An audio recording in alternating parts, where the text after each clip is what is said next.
যখন গন্ডগোল হয়েছিল বর্মার থেকে গেছিলাম ওই ইন্ডিয়ার জায়গা চিনি না বললে পুলিশে ধরছিল, পুলিশে নিয়ে রাখছিল, ওদের ক্যাম্পে রাখছিল মাটিয়া, গোয়ালপাড়া মাটিয়া টেনজিতে।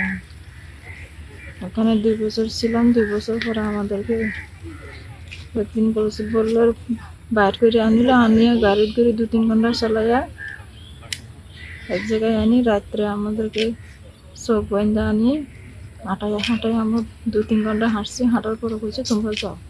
আর আমরা জানি না যে বাংলাদেশ কি ইন্ডিয়া কি, আর কিছু জানি না।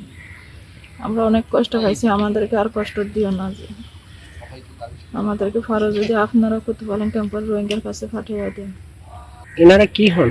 এটা আমার ছেলে মেয়ে, এটা আমার স্বামী। নাম কি আপনার? আপনার স্বামীর নাম? মোহাম্মদুল্লাহ। আহমদুল্লাহ। মেয়েটার নাম কি? তারামিনা। ছেলের নাম? রিদওয়ান। আর একটা মেয়ের নাম? তাসমিনা। আপনারা এখন কি চান? আমরা এখন আমাদেরকে ক্যাম্পে পাঠিয়ে দেন, আমাদের রোহিঙ্গারা যারা আছে। আপনারা ওখান থেকে পালাইছিলেন কেন?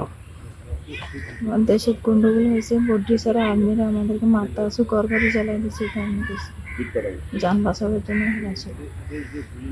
ইন্ডিয়ার লোকেরাই আনছে। কিভাবে আনলো ওটা বলেন তো?